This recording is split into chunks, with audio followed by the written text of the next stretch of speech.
4 jours avec vous. Pour moi, c'est inoubliable. J'aime aller dans les églises où les gens ont faim de la parole. Très bonne église. Je l'ai senti par votre capacité d'absorber ce que le Seigneur est en train de nous dire. Je ne suis pas venu seul. Je suis venu avec madame, mon épouse. Lève-toi, chérie. Ma femme est timide, comprenez-la, viens. Et avec ma petite fille. Regardez pas son apparence, elle a 6 enfants. Alléluia. Eh oui, c'est elle, c'était elle. Tu veux dire quelque chose à l'église? C'est la brebis et le lion.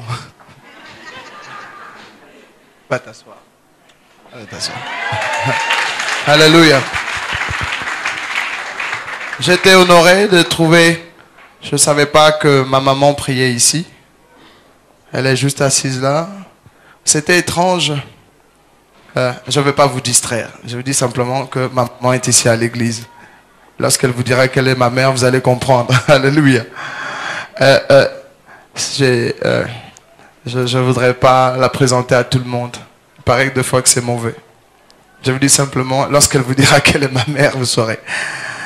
Merci au pasteur Philippe pour le pas de la foi. Parce que nous nous connaissons, mais il ne sait pas. Il sait que je suis ministre de Dieu. Mais vous savez, il y a tellement de faux de foi dans le terrain. Mais Dieu, il a plu à Dieu de le laisser oser me donner le micro. Vous savez, quand un pasteur donne un micro à quelqu'un, c'est une grande responsabilité. Si c'est un loup, il va entrer dans le troupeau et décimer le troupeau. Mais ceux qui ont marché avec le Seigneur comprennent ce que c'est l'église du Seigneur. Ça fait quelques 19 ans que je prêche le Seigneur et je connais la peine de ce que c'est être pasteur. Je vous encourage à assister l'homme de Dieu, à l'aimer surtout. Vous comprenez? Et à protéger les acquis que vous avez. Je bénis Dieu pour quiconque souffre dans cette église, pour que cette église soit ce qu'elle est. Alléluia. J'ai senti dans mon esprit que vous êtes réellement un peuple de Dieu et qui aimait le Seigneur. Je l'ai senti par la manière où vous absorbez la parole. Amen. Cependant, il y a un texte qui dit, vous avez demeuré trop longtemps sur cette montagne. Il faut maintenant aller à une autre étape. Dieu nous prend toujours de gloire en gloire. Si on pouvait m'aider avec mon micro.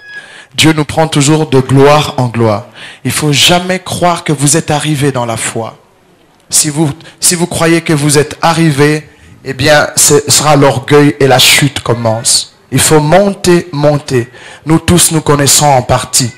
Moïse a vu Dieu face à face, mais il n'a pas tout révélé à Israël. Il dit, l'Éternel, votre Dieu, vous suscitera un autre prophète comme moi. Lorsqu'il viendra, écoutez-le. Daniel a vu des grandes choses dans le livre de la révélation qu'il donnait. Mais Daniel dira, lorsqu'il était en train d'écrire la prophétie, on lui a dit, laisse ça de côté. Laisse ça, c'est pour les temps de la fin, lorsque la connaissance augmentera. Donc Daniel n'avait pas tout montré aux gens. Jésus est venu. Jésus a prêché la parole, mais Jésus n'a pas tout dit. Il n'a pas tout dit. Il dit dans l'écriture, il dit, j'ai encore beaucoup de choses à vous dire, mais vous ne pouvez pas les supporter. Lorsque le Saint-Esprit, le Consolateur, viendra, il vous conduira dans toute la vérité. Et le Seigneur, le Saint-Esprit, a utilisé l'apôtre Paul pour révéler à l'Église des choses mystérieuses. Même l'apôtre Paul n'a pas tout dit. Il dit, vous qui deviez déjà être des maîtres, vous êtes encore au lait. Donc l'apôtre voulait révéler des choses, mais il n'a pas tout dit. Parce qu'il dit, je connais un homme, je ne sais pas si c'est dans sa chair ou en esprit, qui est monté jusqu'au 3e ciel. Il a entendu des paroles ineffables qu'il n'est pas permis de répéter. Paul a entendu des choses mystérieuses, mais il ne pouvait pas tout dire. Le livre de Jean déclare ceci. Jésus a fait encore beaucoup d'autres miracles qui ne sont pas écrits dans ce livre. Si on les écrivait, même le monde habité ne pourrait contenir les livres. Est-ce que vous comprenez cela? Dans le livre d'Apocalypse, Jean a entendu beaucoup de choses. Il a entendu les 7 tonnerres en train de parler. Lorsqu'il voulait écrire, on lui a dit, n'écris pas ce que les 7 tonnerres ont dit. Donc il ne faut jamais croire que vous avez le conseil de Dieu. La Bible dit, nous connaissons en partie. Mais lorsque le temps viendra, nous connaîtrons comme nous avons été connus. Amen. Donc il faut être une église qui avance. Ne jamais croire que vous avez fini. Le grand danger de foi, lorsqu'on a fait l'école biblique et la théologie, on pense tout savoir. Non. Jésus dit aux Juifs, vous sondez les Écritures, vous pensez trouver en elles la vie, mais elles parlent de moi. Les Écritures parlaient de Jésus. Quand Jésus est arrivé, les Juifs ne l'ont pas reconnu. Avoir la Bible ne suffit pas. La parole n'éclaire pas. La parole n'éclaire pas. C'est la révélation de ta parole qui éclaire. La Bible dit, c'est pas la lumière simplement, c'est dans ta lumière que nous voyons la lumière. Il y a toujours des profondeurs et des profondeurs avec Dieu. Alléluia. Lorsque j'étais jeune, j'achetais ma Bible. Quand je lisais, je soulignais et je croyais qu'il n'y aurait pas d'autres révélations. Je ne sais pas combien de Bibles ont changé. Chaque fois que votre cœur est allégé, quand vous avancez avec Dieu, la même Bible, Dieu ouvre les yeux et vous voyez d'autres choses. Amen. Je ne suis pas venu ici comme arrêtant le conseil de Dieu. Je suis venu juste avec ma petite partie pour ajouter à votre église. Alléluia. Merci au Seigneur pour sa fidélité. Ce matin, j'aimerais prêcher un message de progression pour l'église, pour que l'église comprenne qu'il faut aller de l'avant. Nous lirons donc la deuxième épître de Paul aux Corinthiens, au chapitre 5, le verset 16 et 17. Si cela vous plaît. Alléluia. 2 Corinthiens, chapitre 5.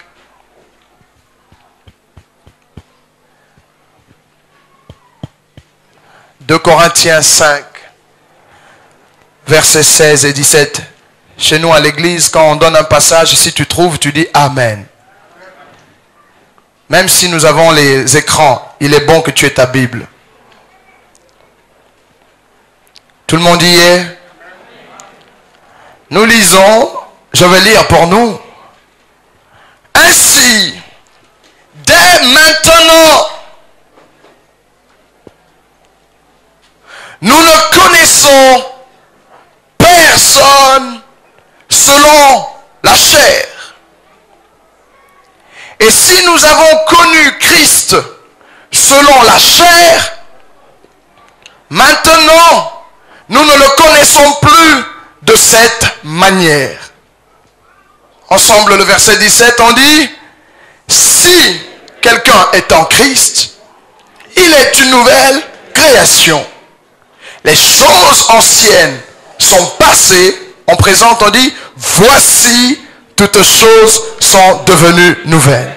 Bénis ta parole, Seigneur, chevauche ma langue, parle à nous tous, que chacun prenne sa part au nom de Jésus. Amen. La Bible dit, ainsi, dès maintenant. L'apôtre Paul introduit le maintenant avec une conviction forte. Il présente le maintenant en faisant comprendre qu'il y avait un passé. Il est très important que lorsque vous venez dans la foi, vous sachiez quelles sont les choses qu'il faut considérer. La Bible dans le livre de l'Apocalypse présente les choses qui ont été, les choses qui sont et les choses qui seront. Et le livre de l'Ecclésiaste au chapitre 3, je pense bien au verset 15, révèle un mystère en disant, ce qui est a déjà été et ce qui sera a déjà été. Dieu ramène ce qui a disparu. Le chrétien ne pourra pas avoir du succès s'il ne sait pas faire la différence entre les choses qui étaient, les choses qui sont et les choses qui seront. Il est important de comprendre, savoir faire la différence entre le maintenant, le passé et l'avenir. Beaucoup de chrétiens, les hommes généralement, la nature humaine, a du mal à se focaliser sur le présent. Les gens qui réussissent dans la vie, les gens qui ont du succès, ce sont les gens qui savent gérer leur présent au jour le jour. Jésus a dit, ne vous souciez pas des lendemains. Les lendemains prendront soin d'eux-mêmes. Demain soin de lui-même. Il dit, à chaque jour suffit sa peine. Que vous puissiez être capable de considérer aujourd'hui. Les gens sont souvent attachés au passé, soit au présent. Ils sont des rêveurs de l'avenir. Au présent, il dit, je serai, j'aurai, quand je serai, lorsque j'irai, lorsque je pourrai. Trop de futur. D'autres au présent sont mélancoliques avec le passé. Quand j'étais, quand nous fûmes, lorsque. Et tu ne vis pas pleinement le présent parce que trop soucieux du passé et trop ambitieux de l'avenir. Et le livre de Jacques dit, ne soyez pas prétentieux. Ne dites pas, j'irai, je ferai. Aujourd'hui, tiens ton aujourd'hui. Et l'apôtre dit, dès maintenant. Je ne veux pas regarder un frère sur son passé. Je ne veux pas regarder un frère qui prétend beaucoup. Tu sais, moi j'ai des grandes ambitions. Dieu m'a appelé à être évangéliste international. Ça commence par être local. Trop d'ambition. Je serai, moi Dieu, il n'a encore rien fait. Mais il a déjà une grande carte de visite. Apôtre, il faut voir même comment il marche. Il n'a pas d'église. Il n'a jamais affermi même un frère. Il a simplement l'appel. La Bible dit beaucoup d'appelés et peu d'élus. Que fais-tu avec ton maintenant? L'église devient léthargique. Quand c'est une longue... Vous voyez, j'ai demandé quelques questions à propos de votre église. On me dit, vous êtes une vieille assemblée. Je ne sais pas combien de... Elle a fait combien de temps? Vous avez 10 ans, non? 15 ans, 20 ans? Plus, à peu près 20 ans. Des églises comme ça ont souvent un danger. Tout le monde est assis en ancien. Surtout ceux qui ont commencé l'église. Ils ne pensent plus à un renouvellement. Ils ont trop combattu. Ils ont fait toutes les guerres. Alors maintenant ils pensent qu'ils sont au repos. Le repos ne vient qu'après la mort. Amen. Tant que vous êtes debout et vivant, il y a des choses à faire. Amen. Ces églises-là deviennent conservatrices. Chaque fois qu'il y a un nouveau mouvement des jeunes gens, les vieux mettent des cales et disent, petit, quand nous on a commencé, est-ce que tu étais là? Hein? Cette église, nous on a l'histoire de toutes les églises de Paris. Nous savons, il y avait ça. L'histoire est bonne si l'histoire vous inspire pour votre avenir. Ces choses ont été écrites pour notre édification. Si l'histoire ne vous édifie plus, il faut laisser. Il faut chercher quelque chose qui vous donne la force. J'étais, j'avais, lorsque j'avais, moi j'avais. Il faut vivre aujourd'hui. Il y avait une femme qui était avec son mari. Ils avaient déjà fait quelques années dans le mariage. Elle était assise avec son mari en voiture. Le mari était en train de conduire. Et puis la femme dit à son mari, chérie, tu te souviens lorsqu'on était fiancés? Quand tu étais en train de conduire, je mettais toujours ma tête sur toi quand tu étais au volant. Le mari lui a dit, tu es toujours à la même place de passagère? Je suis toujours au volant. Qu'est-ce qui t'empêche de le faire? Est-ce que vous comprenez un peu? Elle veut rappeler à son mari comment elle était. Il n'y avait personne dans la voiture. Ils étaient que deux. Mais si l'amour est encore là, mets simplement ta tête sur l'épaule. Est-ce que vous comprenez un peu? Est-ce que vous comprenez ce que nous sommes en train de dire? Et Dieu dit dans sa parole, ce que j'ai contre toi. Je vois tu es toujours actif. Tu continues à prier, tu donnes l'argent. Mais il y a quelque chose que je déteste chez toi. Et que tu as abandonné ton premier amour. Dieu ne veut pas des antiquaires dans l'église. Il y a des églises qui n'avancent pas parce que ce sont honteux. Lorsque les colons sont venus, ce sont nos grands-pères qui l'ont vu. Il n'y a pas ça. Dieu est un Dieu de réveil. Dieu est un Dieu de présent. Réveille-toi, toi qui dors, et le Christ t'éclairera. Quelqu'un comprend cela? Vous savez, notre nature a du mal à oublier le passé. Si une sœur entre dans l'église, un jour et qu'elle confessait en disant, en tout cas, je bénis l'Éternel. Moi, autrefois, j'étais une ancienne prostituée. J'avais au moins 15 clients par jour. Vraiment, j'ai mené une vie de débauche. Si elle témoigne ici, personne ne va l'épouser. Personne ne va l'épouser. Vous savez pourquoi? Parce que vous la regarderez toujours avec les yeux d'une prostituée. Si elle a la chorale, tout le monde dit, elle est en train de séduire. Si elle est secrétaire du pasteur, on dira, pasteur, il faut faire attention. Toi-même, tu avais entendu comment elle avait dit, elle est une ancienne prostituée. Vrai ou faux? Si un frère vient ici et dit, il est un ancien sorcier, vous n'aurez jamais confiance. Pourquoi? Parce que nous n'oublions pas le mal. Nous avons tendance à retenir les mauvaises choses. Mais Dieu, la femme prostituée du nom de Rahab, on a écrit son nom dans la généalogie de Jésus-Christ. Jésus-Christ n'a pas honte d'avoir une ancêtre prostituée. Pourquoi? Parce que lorsque le sang vous lave, la Bible dit si quelqu'un est en Christ, il est une nouvelle créature et les choses anciennes sont passées. Dieu est capable de prendre des fumeurs de chanvre pour en faire des prédicateurs. Dieu est capable de prendre des alcooliques remplis de vin, les transformer pour faire des gens remplis du Saint-Esprit. Si nous avons la foi en Dieu, nous savons que Dieu est un transformateur. Il va dans les poubelles, il prend les choses viles, les choses qu'on n'aime pas, et il confond les choses belles. Il prend les choses folles et confond les choses sages. Dieu, lorsqu'il vous appelle, il dit oublie ton passé. Quitte ton pays, quitte ta patrie, quitte la maison de ton père et viens et suis-moi et je ferai de toi quelqu'un de grand. Je te bénirai. Ce qui nous empêche d'avancer, Église, c'est parce que nous avons trop les pieds derrière. Nous sommes en train de collecter beaucoup d'histoires. C'est comme ça que les Juifs n'ont pas pu accepter Jésus quand il est venu. Ils étaient nostalgiques à Moïse. Moïse avait dit, le Shabbat, oh ceci. Mais le Shabbat vivant était déjà là. Eux ne le reconnaissaient pas. Parce que Dieu nous prend en piège. Il parle tantôt d'une manière, tantôt d'une autre. Lui ne change pas, mais il fait des choses de gloire en gloire. Il y a la première Jérusalem, il y a la deuxième Jérusalem. Il y a le vieil homme, il y a le nouvel homme. Il dit dans le livre d'Ésaïe, ne considérez plus les choses anciennes. Voici, je suis en train de faire une nouvelle chose, prête à arriver. Est-ce qu'amour et vérité est prêt pour une nouvelle chose?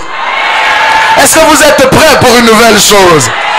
Alléluia. Il y a des choses qui demeurent, mais il y a des choses qui passent. La foi ne passe pas. L'amour ne passe pas. L'espérance ne passe pas. Parce que ce sont des choses qui doivent être tout le temps fraîches. Est-ce que vous comprenez cela? Je me rappelle l'histoire d'une femme. Elle avait constaté que son mari n'était plus très branché. Elle vient un jour, ils allaient aller à une fête. Son mari était tout le temps occupé à autre chose. Et le mari disait toujours, chérie, je t'aime, je t'aime, je t'aime, je t'aime. Vous savez, des fois, les gens mentent. Hein? Même s'ils sont mariés, l'amour n'est plus là. Au lieu de dire la vérité, ils continuent à dire, je t'aime toujours, je t'aime toujours. Je vais vous dire une chose. Personne ne peut aimer la même personne toute sa vie.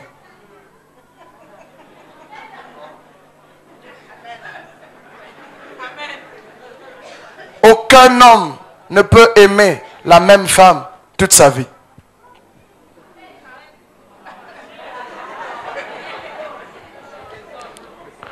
Aucune femme ne peut aimer le même homme toute sa vie.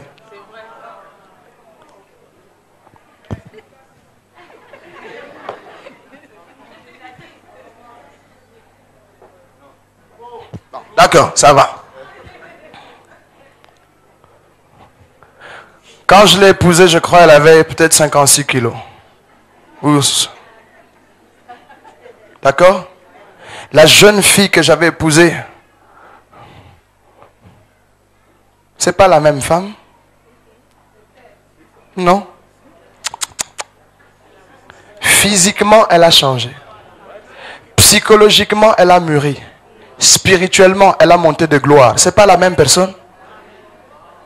C'est ça le piège que vous avez. Vous comprenez? Vous voyez, l'amour est mutant. Ma femme, quand je l'épousais, elle était fine. Maintenant qu'elle a pris du poids, qu'est-ce que je fais? Je dois apprendre à aimer celle qui a pris du poids. Quand je l'ai épousée, elle n'avait pas de bébé. C'était la jeune fille. Il faut voir comment elle marchait. Et c'est ce qui m'avait fait tomber KO. Sa manière de marcher. Mais aujourd'hui, elle ne peut plus faire ça. Elle a pris du poids aujourd'hui.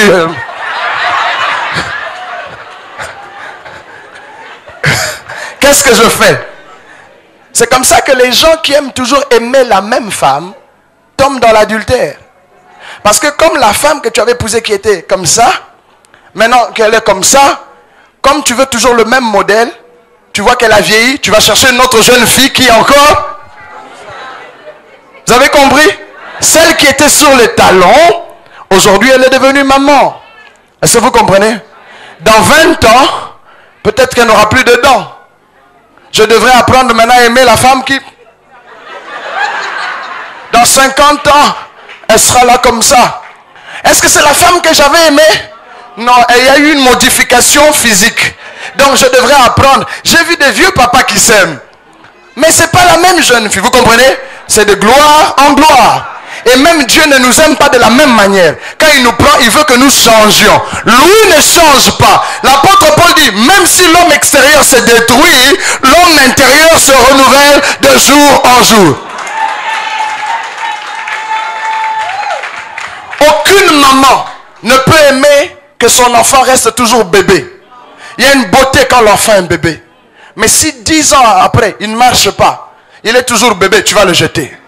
Pourquoi? Parce que tu veux un moment qu'il soit bébé, un moment un petit garçon, un moment un homme, un moment... Voilà, nous voulons toujours que ça change. Est-ce que vous comprenez cela? Ça veut dire que à un moment donné, c'est pour cela la Bible interdit. Il dit, tu ne dois pas abandonner ta femme, tu ne dois pas faire ceci. Pourquoi? Parce que la Bible sait que quand les choses changent, nous avons envie de changer. C'est la même chose pour l'église. L'église ne peut pas avoir les mêmes valeurs du début. Avec l'église, on avance. On suit le Seigneur. On suit la nuée. Vous avez compris? Si c'est toujours la même église, les mêmes chants. Voilà pourquoi dans certaines églises, ils veulent toujours... Non, ces chants, il ne faut pas mettre de nouveaux cantiques. Prenez les vieux cantiques missionnaires. Kembo, kembo. Alléluia. Alors, les papas dans l'église, quand les jeunes viennent avec une nouvelle musique... Jesus, les vieux disent, ah non, allez, ça c'est la jeunesse. Non, la Bible dit, avec le grec je dois être grec, avec le juif juif. Je m'adapte en fonction de ma génération.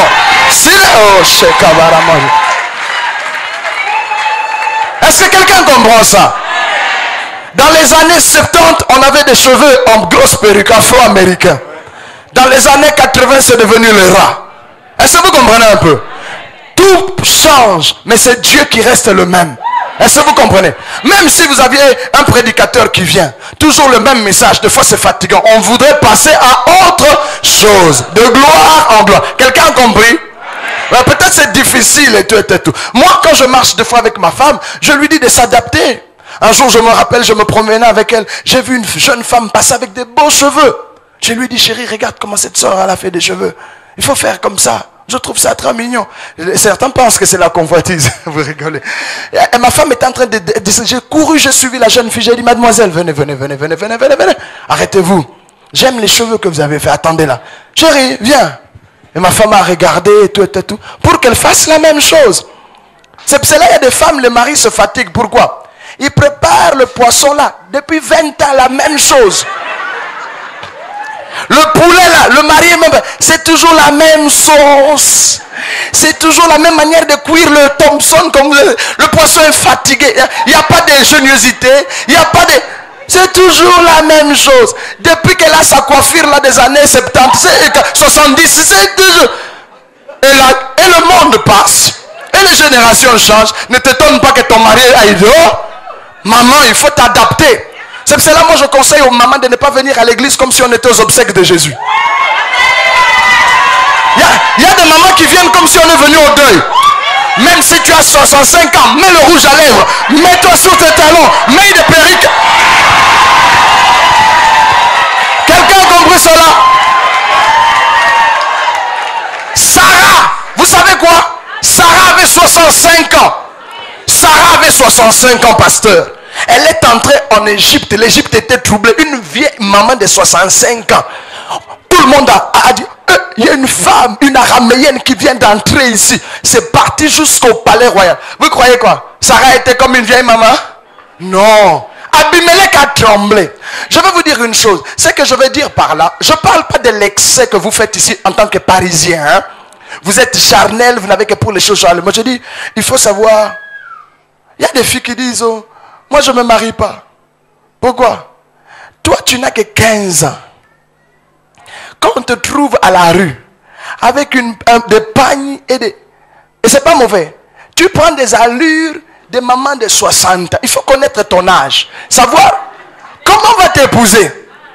Parle comme une jeune fille. Va à l'internet. Touche un ordinateur. Il faut apprendre l'anglais parce que les jeunes filles aujourd'hui, le mari voudrait épouser quelqu'un qui parle un peu une autre langue. Toi, depuis que tu es venu, même le français, tu ne le maîtrises pas. Tu n'as que des histoires de théâtre de chez nous. La vie va passer, on verra qui va t'épouser. Continue, c'est ton affaire. Même si tu n'aimes pas manger la salade et les tomates, apprends quand même. Toi, tu veux que ton manioc et puis ton foie... T'attends, continue. C'est ton affaire. Tu traînes avec toi le fardeau du passé. Change. Tout s'apprend. Tout s'apprend. Dans les années où nous on se convertissait, les pasteurs s'appelaient bergers. Ils avaient basket et jean avec un petit t-shirt. On tapait au tam-tam à l'église. Les années ont changé. Si tu continues à être berger d'une église avec basket et jean, les gens vont fuir. Il faut mettre une cravate, un costume. Je ne sais pas si vous comprenez. Oh, vous ne m'aimez pas? Même si vous ne m'invitez pas, je vais dire la vérité puis je pars. Je veux simplement dire, est-ce que vous comprenez cela? Cette église, je sens dans mon esprit, Dieu vous emmène loin. Mais il faut avoir les dès maintenant. Maintenant, amour et vérité. Où est Dieu avec nous? Qu'est-ce qu'on doit faire, Seigneur? David, quand il faisait les guerres, il ne s'appuyait jamais sur son passé. À chaque nouvelle guerre, il disait, Seigneur, dois-je aller? Il ne faut jamais t'appuyer sur les victoires du passé. Dois-je aller aujourd'hui? Et si je vais, est-ce que j'aurai la victoire? Il y a des gens qui sont comme Samson. Les cheveux sont déjà coupés. Ils veulent aller à la guerre. Est-ce que vous comprenez? Les cheveux sont déjà coupés. Ils veulent aller à la guerre. On va te trouer les yeux. Est-ce que vous comprenez? Il faut savoir qu'est-ce que Dieu veut avec toi. La Bible même à l'Ancien Testament et le Nouveau Testament. Est-ce que vous comprenez cela?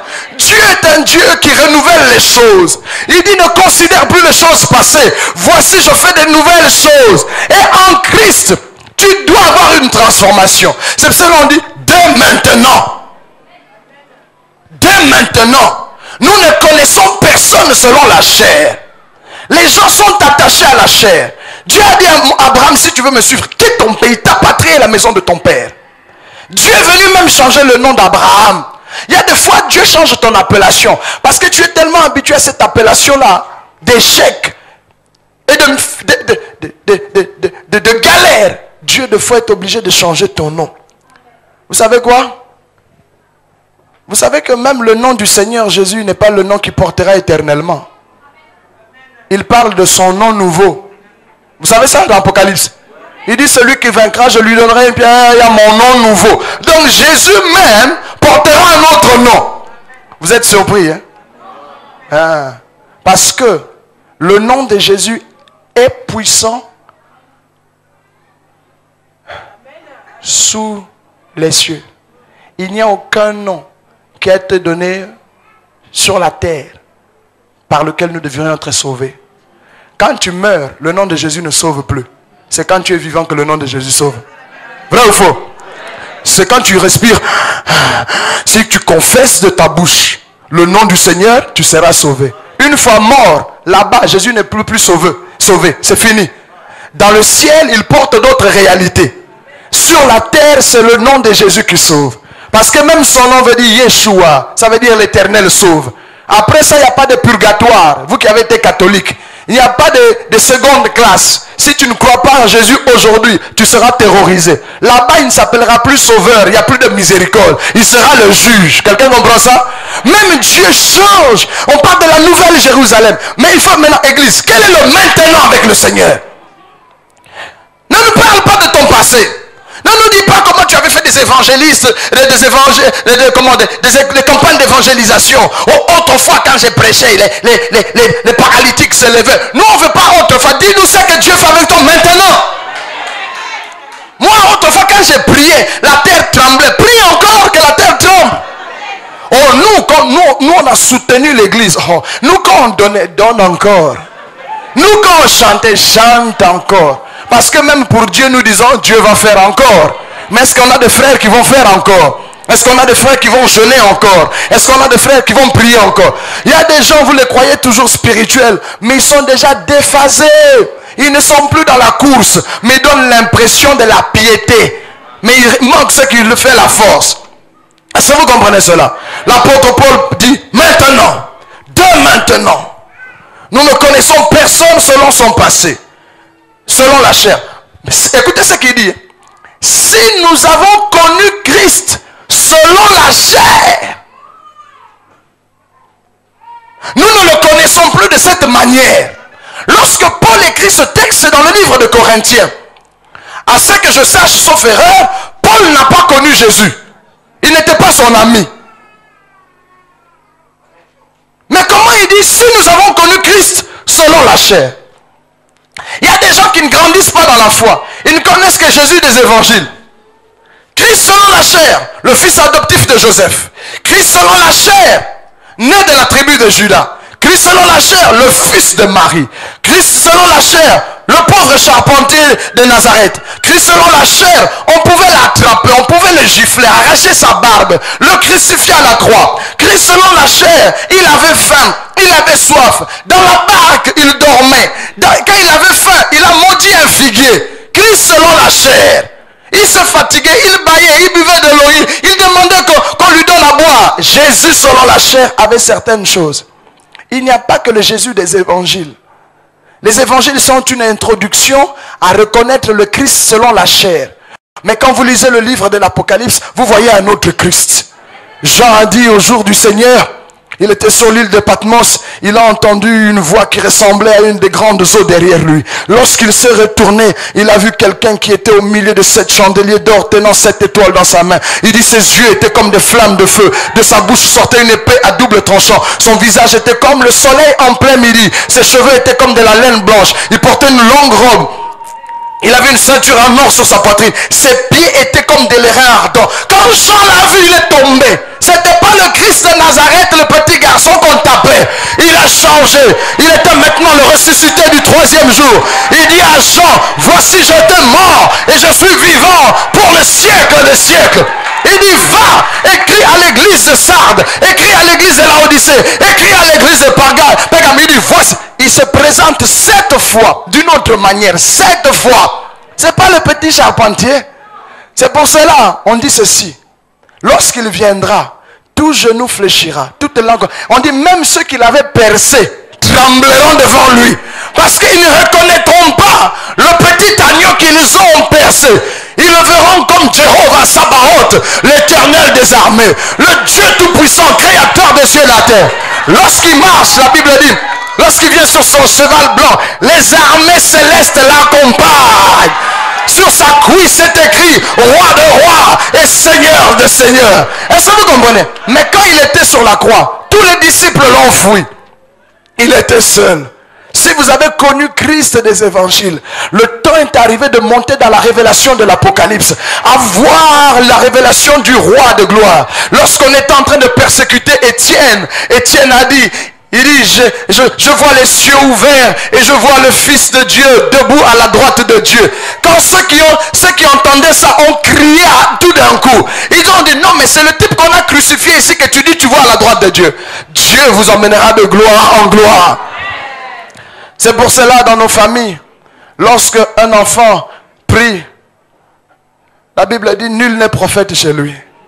Parce que sa maman ne peut pas croire que l'enfant qu'elle a tété là,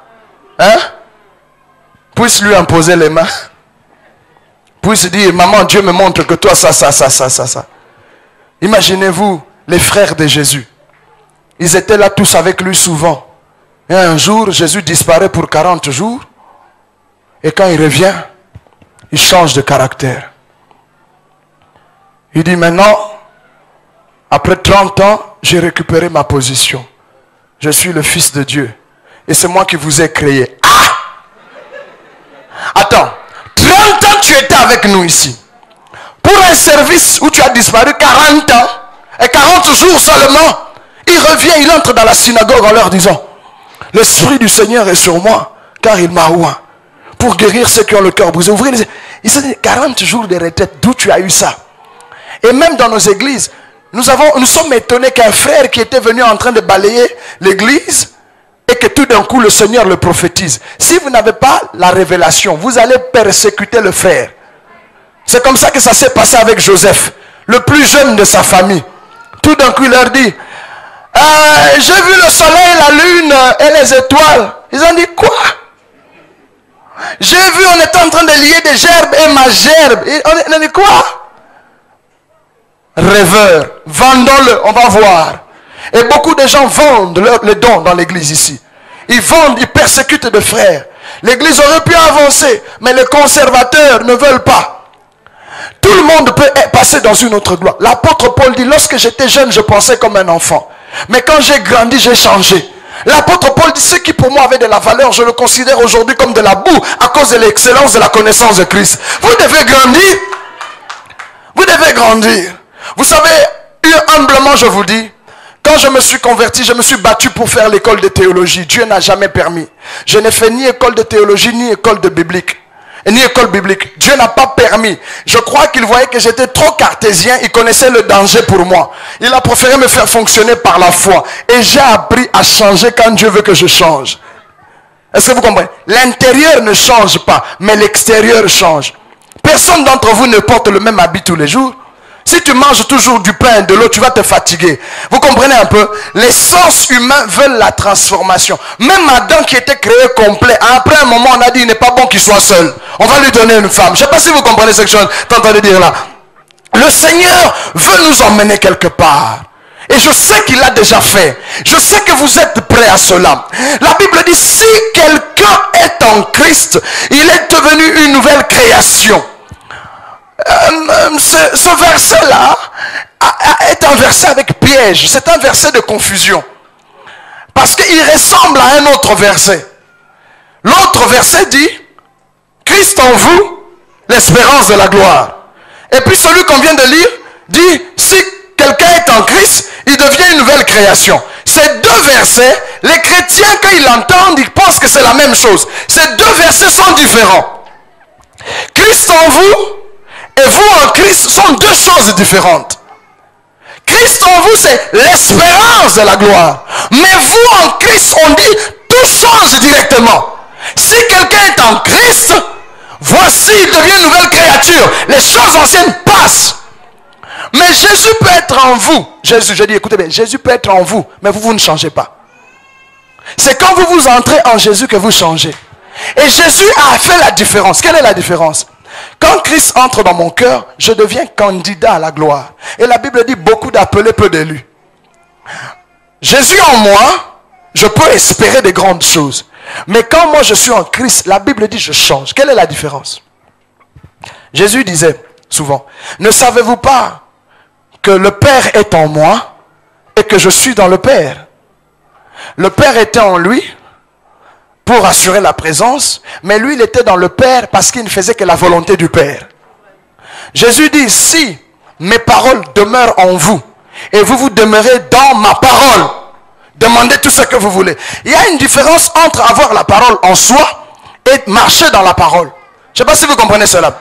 Vous pouvez connaître beaucoup de versets bibliques sans les mettre en pratique. La Bible dit, celui qui écoute ma parole et qui ne la met pas en pratique est semblable à quelqu'un qui a bâti sa maison sur le sable. Mais celui qui écoute ma parole et qui met la parole en pratique et entre dans la parole, fait comme Pierre qui dit, sur ta parole, je jette le filet. S'il fait ça, on dit il est semblable à quelqu'un qui a bâti sa maison sur le roc. Je vais vous donner une différence naturelle. Qui a déjà bu de l'eau? Qui a déjà bu de l'eau? C'est une question normale. Je connaissais un papa, il ne buvait jamais l'eau que la bière. Ça va. Tout le monde a déjà bu de l'eau. Si je vous donne ce verre d'eau, vous pouvez boire. Tout le monde a déjà bu l'eau ici. Qui sait nager ici? Lève la main. Ceux qui savent nager, lèvez la main. Voilà. Ce n'est pas tout le monde. Il est facile de boire l'eau. Mais si vous ne savez pas nager, si vous entrez dans l'eau, l'eau va vous boire. Vous comprenez la différence? Il y a boire l'eau et être bu par l'eau. C'est ce qu'on appelle se noyer. Ça veut dire quand tu entres dans l'eau, quand tu ne sais pas nager, tu bois jusqu'à ce que l'eau te boit. Donc il y a deux choses. Vous voyez ce verre? Si je remplis ce verre d'eau, tout ce qu'on peut dire, le verre est plein d'eau. Mais si je prends une bassine, je remplis d'eau. Je remplis ce verre d'eau. Première action, le verre est plein d'eau. Je jette le verre dans la bassine, il va se passer double action pour le verre. L'eau est dans le verre et le verre est dans l'eau. C'est la même chose pour la parole. Vous pouvez boire quelques versets, mais mettre un seul verset en pratique, c'est la guerre. Est-ce que vous comprenez cela? Ce qui compte pour Dieu, ce n'est pas le nombre de versets que vous connaissez, c'est le seul verset que vous mettez en pratique. Si vous pouvez même mettre un verset en pratique, vous verrez la gloire de Dieu. Abraham n'avait pas de Bible, mais il a réussi avec Dieu. Isaac n'avait pas de Bible, il a réussi avec Dieu. Jacob n'avait pas de Bible, il a réussi avec Dieu. Joseph n'avait pas de Bible, il a réussi avec Dieu. Abraham n'avait reçu qu'une parole, il a marché avec le Seigneur, il est mort riche et heureux. Isaac n'avait qu'une parole, ne descends pas en Égypte, reste ici, je suis avec toi, je te bénirai. Isaac a vécu heureux. Jacob n'avait pas beaucoup, Dieu lui a apparu à Bethel, lui a expliqué, il a gardé cette parole. Nous avons 66 livres et nous sommes dans la galère. Qu'est-ce qui se passe? Nous ne mettons pas en pratique le peu de paroles que nous entendons. Est-ce que vous comprenez cela? C'est ce qu'on appelle être dans la parole et avoir la parole. Si ma parole demeure en vous, et si vous demeurez dans ma parole, il y a une double action. Et le verset que nous venons de lire ne dit pas Christ en vous, mais vous en Christ. Il y a un moment dans votre vie, Jésus entre dans votre cœur. Et puis vous commencez à marcher avec Jésus jusqu'à ce que vous appreniez à être dans le Seigneur. C'est pour cela qu'on dit les frères dans le Seigneur. Dans le Seigneur. Nous qui avons revêtu Christ. Non pas nous qui avons reçu Christ, mais nous qui avons revêtu Christ. Le Seigneur me pousse à donner cet exemple que je n'ai pas donné au premier service. Écoutez rapidement, avant que je vous donne le thème de mon message en quelques minutes qui est intitulé le poisson, la brebis, le lion et l'aigle. Il y avait un jeune homme qui a travaillé fort dans la vie. Je vous donne rapidement cette parabole. Il a travaillé très bien. Il avait, je crois, 23, 24 ans, 25 ans à peu près. Il a eu beaucoup d'argent. Il s'est construit une belle maison. Et le jeune homme était fier parce qu'il a réussi très jeune. Fier chez lui. Un jour, il était à la maison. Un soir, il entend quelqu'un qui frappe à la porte. Il vient, il ouvre la porte. Oh! Vous savez qui était devant chez lui? Vous voulez savoir? Vous voulez savoir? Le Seigneur Jésus. Le jeune homme a dit, oh Seigneur, quel honneur! Tu viens me rendre visite. Entre chez moi. Ils se sont assis. Vous connaissez le verset qui dit, je me tiens à la porte et je frappe. Si quelqu'un entend ma voix et ouvre la porte, j'entrerai chez lui et je souperai avec lui. Jésus est entré dans la maison de ce jeune homme-là ce soir-là. Ils sont restés ensemble. Ils ont soupé. Ils ont causé jusqu'à très tard. Le jeune homme croyait que Jésus va partir. Mais Jésus ne partait pas. Il a dit, comme le Seigneur ne veut pas partir, je vais lui préparer une pièce où il va dormir. Le jeune homme avait une maison en étage, il est monté à l'étage, il a cherché une chambre de visiteur. Il a dit, non, je ne peux pas lui donner une chambre de visiteur. C'est quand même le roi de gloire, le Seigneur de l'univers. La chambre de ce jeune homme était la plus belle. Il a tout nettoyé. Il est venu dire à Jésus, Seigneur, comme tu vas passer la nuit chez moi, j'ai préparé la chambre pour toi. Est-ce que tu peux venir? Jésus a dit merci. Jésus a monté les escaliers. Il est allé. Jésus était content. Le jeune homme a laissé le Seigneur dans sa chambre. Le Seigneur est resté. Le jeune homme tellement heureux, il a pris une autre chambre. Il s'est mis à dormir. Quand il dormait la nuit, il n'a pas vite dormi parce qu'il était étonné. Jésus chez lui. Tandis qu'il dormait, vers 5 heures du matin, il a commencé à dormir. Et tout d'un coup, il a entendu frapper à la porte. Avec violence, le jeune homme sursaute, il crie, qui frappe comme ça chez moi? On frappait de plus belle. Il descend les marches, il va jusqu'à la porte, tourne la poignée. Il voit quelqu'un, il crie, ah! Vous savez qui était là? Le diable. Le diable lui dit, bonjour mon ami. Le jeune homme dit au diable, non, pas ici, n'entre pas chez moi. Il allait fermer la porte. Le diable n'est pas un gentleman, il s'en fout, il a poussé, il est entré dedans. Le jeune homme s'est battu avec le diable du matin jusqu'au soir. Vers le soir, il a fermé la porte, il est tombé par terre. Il a rampé les escaliers jusqu'à la porte de Jésus. Seigneur, ouvre. Jésus a ouvert la porte calmement. Il dit, qu'est-ce qu'il y a comme ça? Il n'arrivait même pas à parler.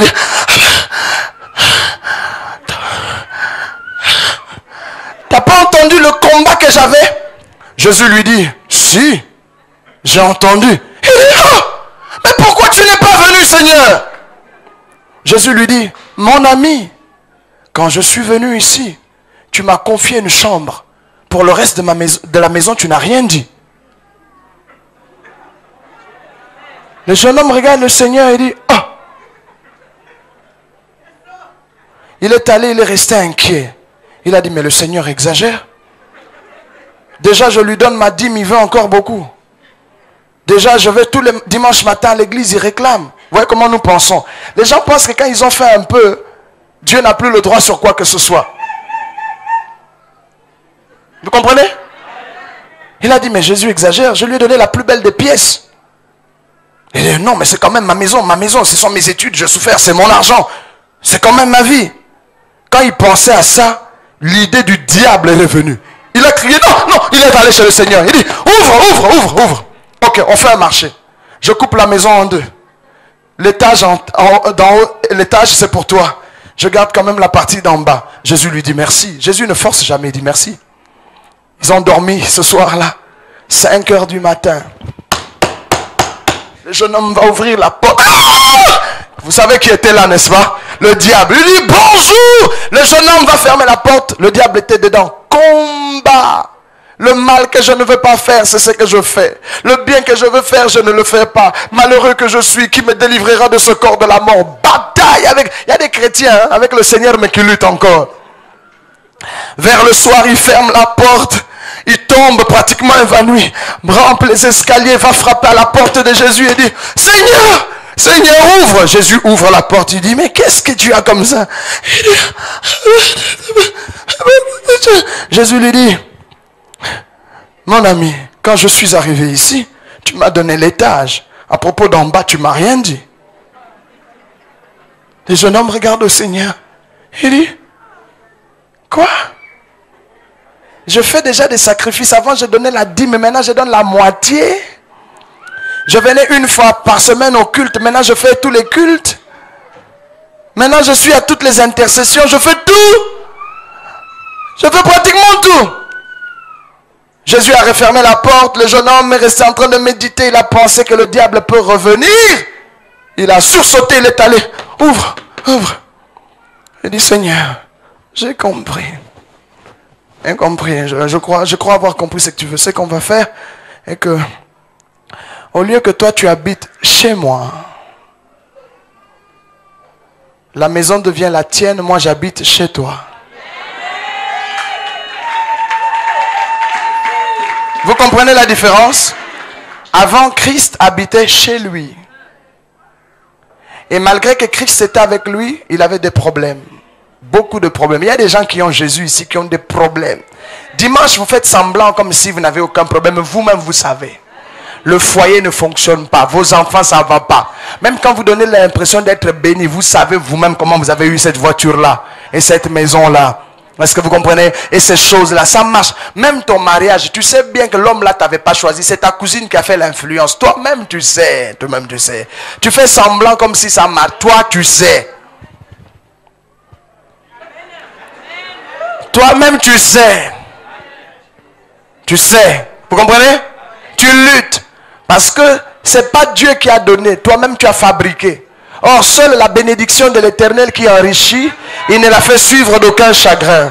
Ah oui, c'est vrai. Quand l'Éternel donne, il veille sur la chose lui-même. Est-ce que vous comprenez cela? Le jeune homme a travaillé, il était un croyant, il était bon. Vous voyez l'histoire du jeune homme riche? Il est venu voir Jésus, il lui a dit, bon maître, que puis-je faire pour avoir la vie éternelle? Jésus lui dit, tu connais la loi. Il dit, oh, depuis mon enfance, j'ai pratiqué toute la parole, je fais tout ce qui est dit. La Bible dit, Jésus l'aima. Jésus lui dit, il te reste une seule chose. Va, vends tout ce que tu as et viens et suis-moi. Il n'a pas pu. Il y a des gens qui peuvent prendre la parole, venir à l'église, mais au fond d'eux, ils n'ont pas encore cédé leur cœur au Seigneur. Il y a des choses qui leur appartiennent. C'est leur argent, c'est leur business, c'est leur maison, c'est leur voiture, ce sont mes affaires. Même quand Dieu dit donne, ils disent non. Ou d'où vient le pasteur? Moi, quand j'ai fait les études à l'université, le pasteur n'était pas là. Pourquoi aujourd'hui on va venir me dire de soutenir l'église avec tout mon argent? Surtout vous qui parlez français. Eh bien, mais vous voyez qu'on comprend que vu la conjoncture des temps et la saison, l'argent est difficile à prendre. Est-ce que vous comprenez? Continue à faire. Tu vas vomir tout ce que tu as là. Attends. Le jeune homme a dit à Jésus, ok, moi je n'habite plus chez toi. Tu n'habites plus chez moi. Moi j'habite chez toi. Jésus a dit merci. Le jeune homme est allé dormir. Quand il dormait, il a dormi avec beaucoup de soucis parce qu'il a fait un grand sacrifice. Il a donné toute sa maison à Dieu. Vers 5 heures du matin, tandis qu'il dormait, il entend. Le jeune homme sursaute du sommeil et il crie, qui frappe comme ça chez... Il n'a pas dit moi cette fois-ci. Il a dit, ah non, ici ce n'est plus chez moi. Ce n'est plus chez moi. Christ n'habite plus chez moi. Moi j'habite chez Christ. Il est entré dans la couverture. Et à la porte, on tapait encore plus fort. Quand on tapait, le jeune homme est entré dans la couverture. Tout d'un coup, il entend à l'étage la porte s'ouvrir avec majesté. Le propriétaire de la maison maintenant descend. Il descend les escaliers. Lui ne crie pas. Il ne pose pas la question qui frappe comme ça. Lui, il a déjà tout résolu. Il a déjà tout vaincu. Il a déjà dépouillé les autorités, les dominations, les principautés. Vous savez quoi? Ce que dit la Bible. Lorsque Jésus viendra. Vous savez que dans toutes les nations, quand il y a la guerre, on annonce la guerre. Vous savez que quand Jésus viendra, il n'annonce pas la guerre. Il viendra simplement. Parce qu'il a déjà tout vaincu. Il viendra même comme un voleur. Il n'a pas besoin de crier. J'arrive, j'arrive. Il vient. Jésus descendait les marches. Il arrive à la porte, calmement, il ouvre la porte. Le diable était là. Le diable avait la tête baissée. Il a dit, bonjour mon ami. Il n'a pas entendu aucun cri. Il dit, j'ai dit, bonjour mon ami. Quand le diable a levé la tête, il a vu Jésus, il a dit, oh, excuse-moi, je me suis trompé d'adresse. Est-ce que quelqu'un comprend cela? Si c'est votre argent, le diable va toucher. Si ce sont vos enfants, le diable va toucher. Si c'est ton église, le diable va toucher. Si c'est ta maison, le diable va toucher. Et si c'est ton mariage, le diable va toucher. Mais si ça appartient au Seigneur, il est le lion de la tribu de Juda. Il est le commencement et la fin. Il est le premier et le dernier. Il a dépouillé les autorités. Il a dépouillé les dominations. Les a livrés en spectacle. Avant de repartir, il dit, tout pouvoir m'a été donné dans les cieux et sur la terre. Voici, je vous ai donné le pouvoir de marcher sur les scorpions et sur les serpents et sur toute la puissance de l'ennemi. Et rien ne pourra vous nuire.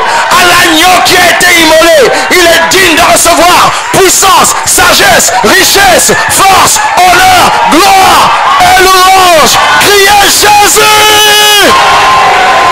Criez Jésus! Criez Jésus! Si quelqu'un est en Christ, il devient une nouvelle créature. Paul n'avait pas peur de mourir. Il dit, ma vie, si je vis, ce n'est plus moi qui vis. Il dit, quand il dit c'est Christ qui vit en moi, ça ne veut pas dire seulement Christ en lui. Il dit, ma vie maintenant ne compte plus, je suis perdu en Jésus. Vous avez peur de perdre parce que ça vous appartient. Vous avez peur de mourir. Vous voyez, moi, j'ai pas peur de la mort. Lorsque je me suis converti pendant 2 ans, pasteur, j'ai supplié Dieu de me prendre. Pendant 2 ans, je pleurais avec larmes. J'ai dit, prends-moi. Maintenant que je suis sans péché, prends-moi. Pendant 2 ans, j'ai prié que Jésus monte la vie. Un jour, j'étais dans la prière, le Seigneur est venu. Il m'a dit, je ne peux pas te prendre au ciel. Si tu montes là, tu ne vas rien faire. Tu m'es plus utile sur la terre qu'au ciel. Depuis ce jour-là, la peur de la mort est partie. Parce que moi, j'ai déjà demandé la mort. Et je sais qu'aussi longtemps que lui aura besoin de moi sur la terre, je ne mourrai pas. J'ai fait des voyages périlleux. Je suis entré dans des avions qui étaient pratiquement des cercueils volants. Est-ce que vous comprenez? Petit avion comme ça, on n'est que peut-être 13 dedans. Ça vole comme un papillon. Mais j'ai pas peur de la mort.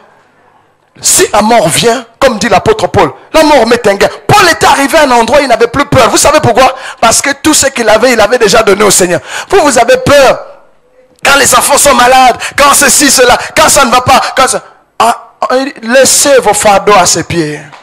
Même quand nous gérons l'église, quand nous gérons l'église, si c'est l'œuvre du Seigneur, tu peux dormir. Tu peux dormir. Mais si c'est ton ministère, comme ça, il y a des églises où le pasteur a peur de donner le micro à quelqu'un d'autre. Il a peur. Il a peur. Il a peur. Parce que c'est son église, c'est sa chose. J'ai apprécié la qualité du pasteur Philippe. Le pasteur Philippe m'a jamais entendu prêcher. Mais s'il donne le micro comme ça doit être un homme de Dieu aguerri. Acclamez pour votre pasteur, acclamez.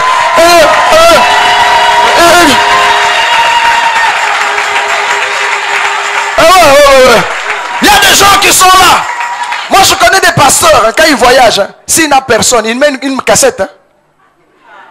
Je vous dis, il met un DVD. Le peuple va suivre le DVD encore au moment où il n'a pas. Mais c'est pas ton église. Non. Laisse les gens prêcher. Et il est bon même d'écouter que les autres. Vous savez ce qu'a dit Jésus? Qui dit-on que je suis? Jésus voulait savoir ce que les disciples savaient de lui. Qu'est-ce que les gens racontent? Écoutez, une bonne église, hein, c'est une église où vous savez que le pasteur a des faiblesses, mais vous êtes toujours là. Pasteur, moi je n'aime pas des gens qui me disent, pasteur, dans toute la ville ici tu es le meilleur. Ah, s'il dit ça, je n'ai plus confiance en lui. Parce que le jour où il trouvera quelqu'un de mieux que moi, il partira. Parce que moi-même je sais que je ne suis pas le meilleur. Est-ce que vous comprenez? Personne d'entre nous n'est le meilleur. Est-ce que vous comprenez? Si tu entends ton mari te dire, je n'ai jamais vu une femme belle comme toi, tu es la plus belle du monde, crains pour ton mariage. Toi-même tu sais que tu n'es pas la plus belle. Toi-même tu sais. Toi-même tu sais. J'ai une de mes filles dans la foi, elle est esthéticienne. Et elle est en train de me parler parce qu'elle a rencontré une jeune fille qui avait une allure vraiment belle, mais qui faisait des jobs bizarres. Elle me dit, papa, cette fille-là, même si je suis avec mon mari, je vais trembler. Elle est belle de la tête aux pieds. Elle-même, elle est humble. Elle dit, si je suis avec mon mari, je vais éloigner mon mari. Tu ne dépasses pas. Même si tu as des beaux yeux, quelqu'un a un sourire mieux que toi. Il se pourrait que tu aies un beau sourire, quelqu'un a un teint mieux que toi. Peut-être que tu as un beau teint, quelqu'un a une taille. Il y a toujours quelque chose qui te manquera. Même si on t'appelle Miss quoi que ce soit, on te ment. On te ment.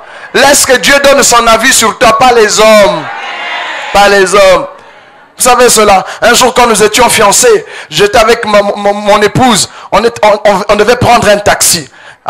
Alors, vous savez, quand moi, à cette époque-là, quand on entre au taxi au Congo, il y avait toujours 3 personnes. Moi, je m'asseyais toujours au milieu parce que je ne veux pas que s'il y a un autre monsieur à côté, que ma femme soit au milieu qui touche. On n'était pas encore mariés. Alors, on arrive quelque part, on attendait le taxi. On veut entrer. Je vois ma femme en train de regarder comme ça. Moi, je suis étonné. Je dis, mais entre. Mais elle regardait ailleurs. Vous savez quoi? Je me suis retourné pour regarder où elle regardait. Mon Dieu, il y avait un beau garçon qui était là.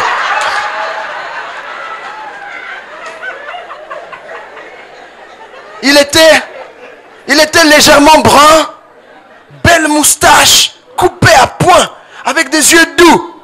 Quand j'ai regardé, j'ai poussé ma femme dans la voiture. Je l'ai vite poussé, j'ai dit, hé. On est entré, puis j'ai regardé, j'ai dit, mais le garçon était plus beau que moi. Pasteur, bel homme. Oh, moi-même, j'ai regardé, j'ai dit, entre vite dans la voiture. Parce que je sais que si on est là, elle peut tourner le cœur. Mais elle a des yeux pour voir. Vous voyez? Abraham savait ça, il dit, chérie, dès qu'on arrive là-bas, ne dis pas que je suis ton mari. Dis que je suis ton frère. Parce que tu es trop belle, on va me tuer. Est-ce que vous comprenez? Les chrétiens ne sont pas souvent honnêtes. Hein? C'est pour cela dans l'église, il y a des gens qui ont peur de dire, oh, ma soeur, tu as des beaux cheveux. Oh, les gens sont tellement jaloux et complexés, ils ne peuvent pas faire des compliments aux autres. La Bible dit, oh, Sarah était belle, Rachel était belle. Non, il faut savoir. Et moi, je sais que si ma femme m'a épousé, c'est parce qu'elle a eu pitié de moi.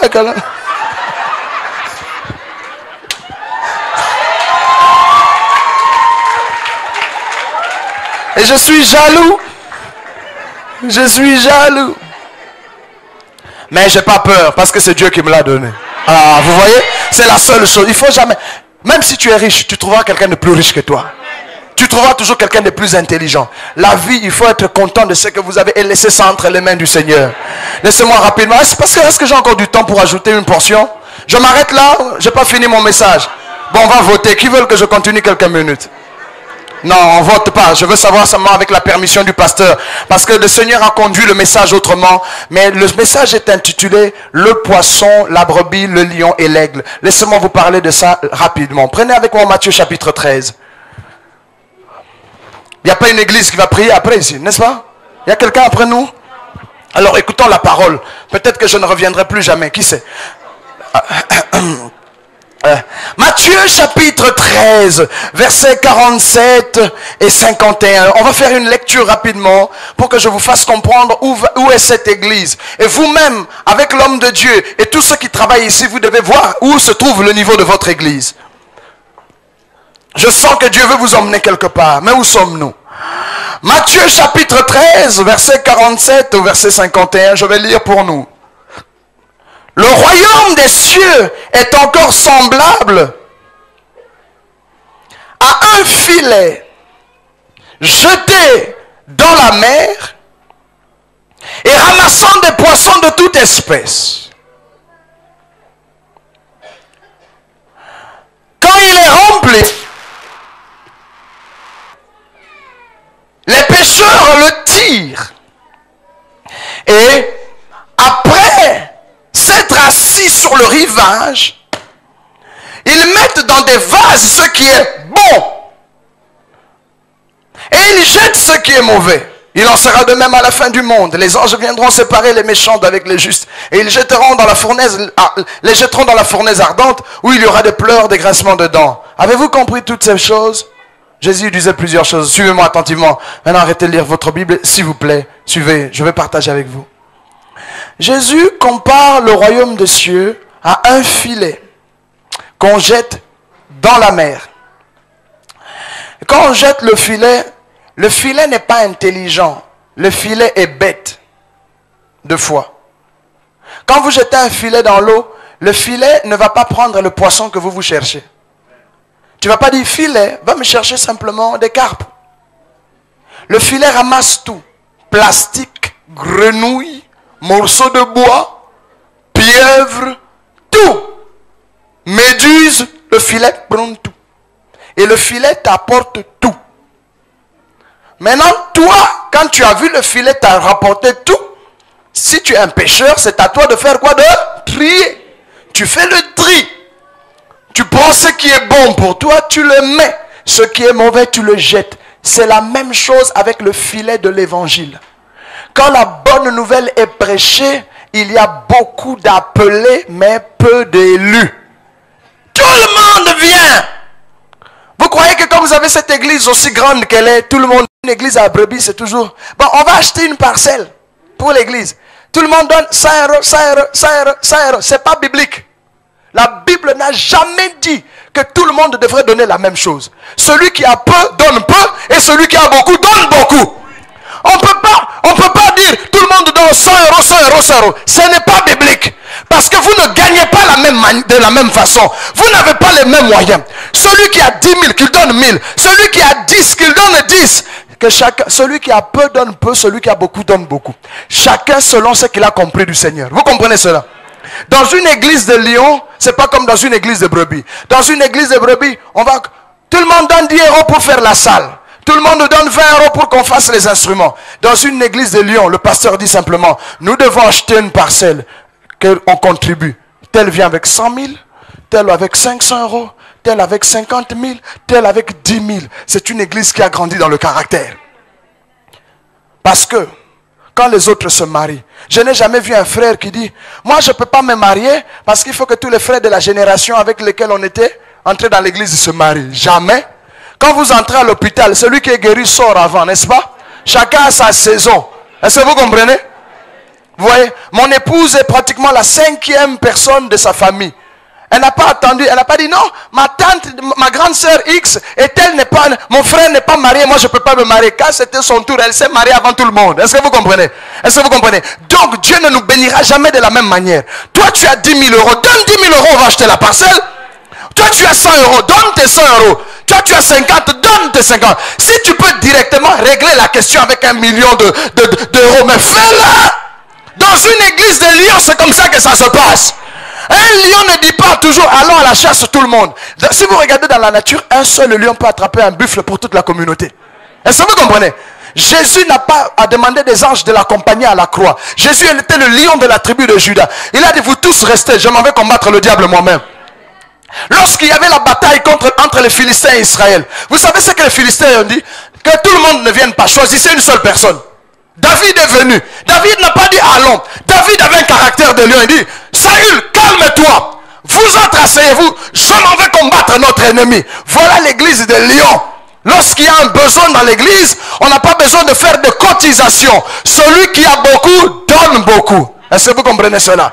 Je vous prierai en écoutant cette parole. Moi, je n'étais pas venu pour ça. J'étais venu pour la jeunesse. Le Seigneur a permis que je vienne vous parler. Et je vous dis, celui qui a 10 000 donne 10 000. Qui a 5 000 donne 5 000. Qui a 100 000 donne 100 000. Qui a 1 million règle la question. Le reste d'argent, on pourra acheter de nouvelles chaises, de nouveaux instruments. Parce qu'il n'y a pas que la salle. Il faudra aussi mettre le système de climatisation. Mettre des bons. Non, il y a beaucoup de choses que vous ferez avec l'argent. Alors, si vous êtes d'accord, dites amen et à proclamer le Seigneur. Ça, vous comprenez cela? Pas de cotisation à la brebis. Chacun donne 100 €, nous allons faire. Et puis on demande, qui a mis? Sœur X a mis 100 €. Toi, tu n'as pas mis. Alors là, les gens deviennent orgueilleux.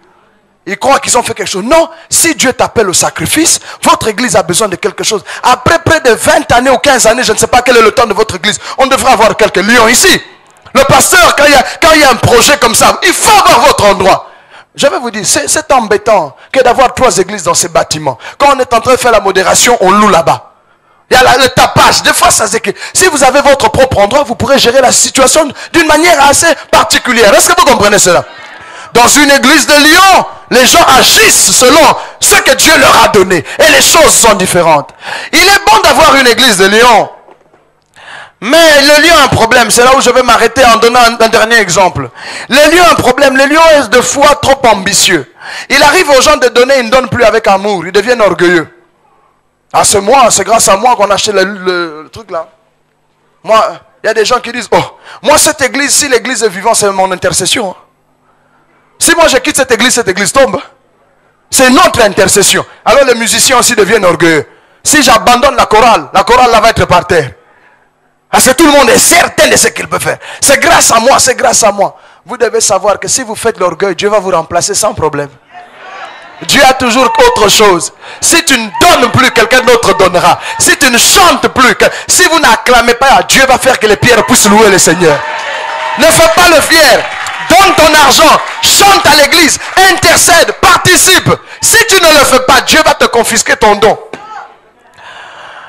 Alors, puisque le lion a des fois des problèmes, il mange jusqu'à devenir malade, la meilleure des qualités d'église que Dieu m'a montré, c'est l'église des aigles. L'aigle est un animal étrange. L'aigle se nourrit dans la vallée, mais l'aigle habite à la montagne. C'est ça la vraie nature des chrétiens. Ils sont dans le monde pour les besoins du monde, mais ils ne sont pas du monde. Les chrétiens sont des ingénieurs, des avocats, des médecins, des architectes, des policiers, des PDG. Mais, quoi qu'ils soient dans le monde, ils se nourrissent des choses du monde sur le plan matériel, mais leur cœur est à la droite de Dieu, là où Jésus est assis. Un chrétien aigle, même quand il a l'argent, il a fait le business, il a l'argent, mais ce qui compte pour lui, c'est l'avancement du royaume de Dieu. C'était ça le problème avec le jeune homme riche. Il avait trop d'argent, mais pas pour le royaume. Il voulait ça pour lui-même. Et c'est ce qu'on a dit à propos de Job. Job voulait pour lui-même. Dieu a dit non, non, Job est quelqu'un d'intègre. Est-ce que vous comprenez? Le chrétien doit avoir la nature de l'aigle. L'aigle, ce n'est pas tout le temps prier, jeûner. Beaucoup de chrétiens n'avancent pas. Pourquoi? Ils croient que s'ils prient, les mathématiques vont apparaître dans la tête. Ils croient que s'ils prient, il va devenir ingénieur. C'est faux. Avec la prière, tu vas travailler aussi, car Dieu bénira l'œuvre de tes mains. Dieu n'est pas un Dieu de paresseux. Une grande église comme ça, je vais vous poser une question. Est-ce que cette église a un membre qui a un restaurant? Pasteur, vous n'avez pas dans cette église quelqu'un qui a un restaurant? Où sont les membres de l'église qui ont des business à eux-mêmes et qui font avancer l'œuvre de Dieu avec leur business? C'est grave. Vous êtes près de 500 personnes dans cette église. Cette église il y a des gens qui devaient avoir des restaurants, des magasins. Vous devez avoir des entreprises. C'est avec le bénéfice de votre entreprise que vous soutenez l'église. Est-ce que vous comprenez cela? Vous devez être des aigles. Vous habitez à la montagne, mais vous venez prendre les choses à la vallée. Qu'est-ce que vous faites dans cette église? Parler en langue, prier. Vous faites rien d'autre. Chanter. Vous allez vous fatiguer. Est-ce que vous comprenez cela? À un moment, vous allez vous fatiguer. L'église doit avoir des projets. On doit avoir des businessmen. Les enfants, il faut encourager les enfants à faire des grandes études. Qu'on ait des architectes, des avocats. Si Esther n'était pas dans la maison du roi à temps, on allait massacrer Israël. Donc vous devez entrer dans certains endroits déjà avant. Si Joseph n'était pas dans la maison de Pharaon, Israël allait mourir. Si Daniel n'était pas dans une position élevée, Israël allait souffrir. Si Néhémie n'était pas chez le roi, Israël allait souffrir. Donc les chrétiens doivent être partout, mais ayant le cœur de l'aigle. Mangeant à la vallée, mais travaillant pour la montagne. On prend l'argent dans le monde, on fait avancer le royaume de Dieu. On prend l'argent dans le monde, pas pour remettre ça en Afrique avec des Western Union. L'argent que vous gagnez, c'est pour l'avancement du royaume. Est-ce que vous comprenez? L'aigle est un oiseau étrange. Quand il a gagné, il y a des frères qui ne viennent plus à l'église, hein, qui envoient des dîmes sans venir à l'église. Lui, il ne vient jamais à l'église comme il a beaucoup d'argent. Allô, pasteur? Est-ce que tu ne peux pas venir prendre ma dîme? J'ai un voyage, je dois aller à Hong Kong. Je voulais venir à l'église, mais pasteur. Alors, deux fois dans ces églises-là, le frère ne vient jamais à l'église. Comme il lui donne beaucoup d'argent, on organise même pour lui quelques intercesseurs qui prient pour ses affaires. Mais lui ne vient jamais à l'église. À quoi sert-il à un homme de gagner le monde et de perdre son âme? Tu ne peux pas m'appeler venir prendre la dîme chez toi. Si je suis ton pasteur, tu l'amèneras jusqu'à l'église. Peu importe les millions que tu as, pour qui tu te prends ici. Nous ici, nous sommes dans la maison du Seigneur. Et si Dieu est dans la maison du Seigneur, il y a de l'ordre. Vous voyez, l'aigle, même s'il mange à la vallée et travaille pour la montagne, de temps en temps, l'aigle jeûne 40 jours. Il reste à la montagne parce que l'aigle a une faiblesse. Quand il mange trop de chair, il y a un muscle qui pousse autour de son bec et qui ferme son bec. L'aigle ne peut plus attraper des animaux. Alors qu'est-ce qu'il fait? Quand ce muscle a poussé autour de son bec, l'aigle fait une chose. Il va faire 40 jours. Et l'aigle a une vue perçante. Qu'est-ce qu'il va faire? Il va rester pendant 40 jours, il regarde le soleil se lever. Quand le soleil s'est levé, l'aigle fait une deuxième chose. L'aigle enlève toutes ses vieilles plumes. Après avoir enlevé ses vieilles plumes, l'aigle prend son bec, sa tête commence à cogner sur le rocher pour enlever les muscles. Et l'aigle reste à la montagne jusqu'à ce que de nouvelles plumes viennent et l'aigle repart. Même si tu es dans le business, tu gagnes l'argent, tu dois trouver du temps pour prier le Seigneur, jeûner et adorer l'Éternel. Est-ce que vous comprenez? Ne sois pas qu'entre Hong Kong et Dubaï et Kinshasa ou bien je ne sais pas Madagascar et New York. Même si tu es un partenaire de l'église, il y a des gens qui pensent qu'ils donnent l'argent à l'église, ils deviennent importants. C'est pas parce que tu as des gros business qu'on doit te mettre ancien. C'est pas parce que tu as beaucoup d'argent que tu dois devenir diacre. Non, on peut prendre un frère qui n'a qu'un pantalon troué, mais qui est rempli du Saint-Esprit comme selon le livre des Actes des Apôtres, et qui est diacre et qui est ancien. Est-ce que vous comprenez cela? Timothée était jeune, mais il était ancien. Le grand problème avec nous ici, si quelqu'un dit qu'il est professeur à l'université, on pense qu'il doit être assistant pasteur. Si quelqu'un dit qu'il est docteur en ceci, alors non, ici ce n'est pas le talent naturel, ce sont les dons de l'esprit qui font avancer l'église.